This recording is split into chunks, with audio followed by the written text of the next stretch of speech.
வணக்கம். சற்று முன் கிடைக்கப்பெற்ற மிக முக்கியமான செய்தி ஒன்று வெளியாகி உள்ளது. அமலாக்கத்துறை அதிகாரிகள் நேற்று இரவு திடீரென்று உதயநிதி ஸ்டாலின் அவர்களது பண்ணை வீட்டில் தற்பொழுது ரைடு ஒன்றை நடத்தியுள்ளார்கள். சில ஆவணங்களை கிட்டத்தட்ட விடிய ஆவணங்கள் மற்றும் 75 லட்சம் ரொக்க பணத்தையும் பண்ணை வீட்டிலிருந்து கைப்பற்றி இருக்கிறார்கள். இந்த பண்ணை வீடு என்னுடைய பெயரில் இல்லை, குறிப்பாக எனது உதவியாளரது பெயரில் இருப்பதாகவும் அதற்கும் எனக்கும் எந்த ஒரு சம்பந்தமும் கிடையாது என்று திடீரென்று தனது அதிகாரத்தை பயன்படுத்தி அந்தர்பல்ட்டி ஒன்றை அடித்துள்ளார் துணை முதல்வர் உதயநிதி ஸ்டாலின் அவர்கள். ஏற்கனவே பல்வேறு புகார்களில் சிக்கியிருக்கக்கூடிய உதயநிதி ஸ்டாலின் அவர்கள் சனாதன பிரச்சனையில் இந்தியா முழுவதும் பல்வேறு வழக்குகளை சந்தித்த நிலையில் கடைசியில் நீதிமன்றம் பாவ மன்னிப்பு வழங்கி அவரை இந்த வழக்கில் இருந்து விடுவித்தது. ஆனால் மீண்டும் தற்பொழுது ஆதாரத்துடன் சிக்கியிருக்கக்கூடிய நிலையில் ஒரே இரவில் என்னுடைய பண்ணை வீடு கிடையாது என்று அந்தர்பல்ட்டி அடித்திருக்கிறார். அதற்கான ஆவணத்தையும் இன்னும் 2 நாட்களில் மாற்றிவிடுவார் என்ற தகவலும் தற்பொழுது வெளியாகியிருக்கிறது. ஆனால் இதை அமலாக்கத்துறை அதிகாரிகள் சும்மா விடக்கூடாது.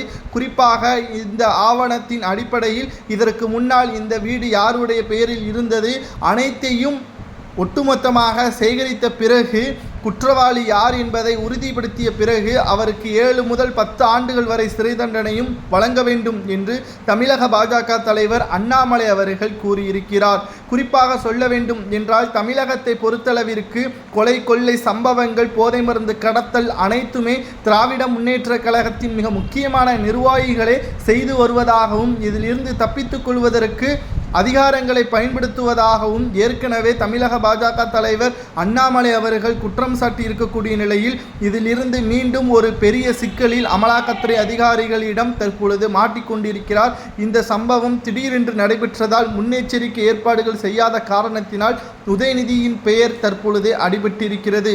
இதிலிருந்து எப்படியாவது மீண்டும் விடுதலையாக வேண்டும் என்பதற்காக தந்தையுடன் தொலைபேசியிலும் நேரடியாகவும் சந்தித்து பேசியுள்ளார். மேலும் இந்த பண்ணை வீடு தனது உதவியாளர் பெயரில் முழுமையாக கடந்த 7 ஆண்டுகளுக்கு முன்பாகவே மாற்றியதாக கணக்கு காட்டும்படி கூறியுள்ளார். இதற்கான நடவடிக்கைகள் பத்திரப்பதிவுத்துறை மூலமாக விறுவிறுப்பாக நடைபெற்று வருவதாகவும் தகவல்கள் வெளியாகி இருக்கிறது.